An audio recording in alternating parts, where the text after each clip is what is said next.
What is up, home workout and bodyweight exercise fans? In today's video for Made Muscle, I'll be reviewing the pull-up mate.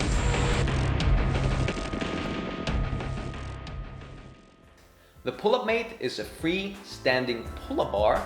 It can withhold up to 110 kilos max. It costs at the current moment 99.9 British pounds, and you can do basic things on it, such as pull-ups, of course, but also inverted rows, or Australian pull-ups, some people call them, and dips.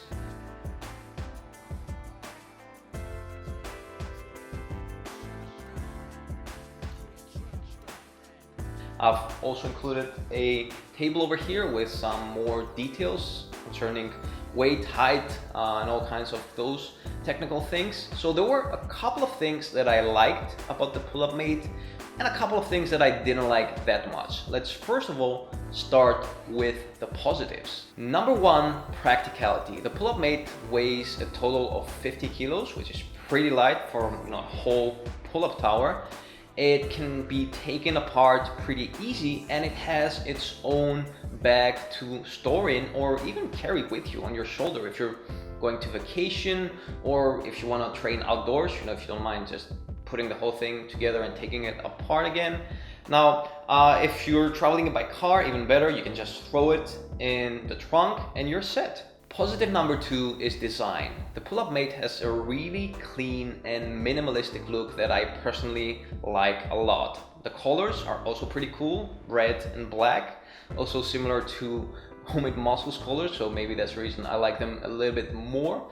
But in comparison with most pull-up towers out there, especially at the same price range, those can be pretty bulky and chunky and not, that nice to have around in your living room or even in your bedroom. Positive number three is flexibility. You can basically flip this thing around any kind of way you want to, so you don't have to just use it for pull-ups, dips, and inverted rows. You can also do things such as V-sits, and with enough of imagination, you can do all kinds of variations in terms of bodyweight exercises and more. Now, let's move on to the things I didn't like that much. Number one is stability. The pull-up mate is not that stable, especially when it comes to doing pull-ups on it. Now, I'm not saying that it's not possible to do pull-ups on it, but it's going to be swinging a little bit. I can imagine a lot of people will be annoyed by this.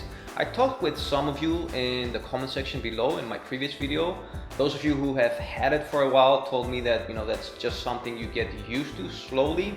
So if you're using a really clean form, or if you're using my mind to muscle techniques I've mentioned in a previous video, I'll link it above, it won't move that much. But if you're a beginner trying to get your first reps, which means that you'll be using some momentum, you're going to be swinging a lot, I wouldn't recommend it in that case. I also gave this to a friend of mine who can do a couple of pull-ups, so not a complete beginner, and he told me that it is a little bit annoying, but it's not a big problem for him. So that's something that I'll leave to you to decide. The second thing I didn't like that much is the width of the grips that you do dips on. Now, these are 64 centimeters, which is a little bit wider than it should be for most people out there, unless you're pretty tall. So this width will usually cause issues with the shoulders. I've seen it on me, but also on other people I've trained. Now, I would recommend that you always pay attention that the width of a dip station is always around 57 to maximum 59 centimeters. So that was all. I hope you enjoyed today's video. If you want to check out the summary and the bullet points of today's topic, click on the blog post right here below.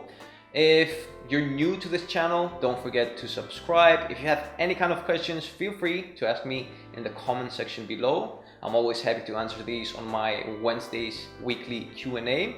And now next time, keep on training.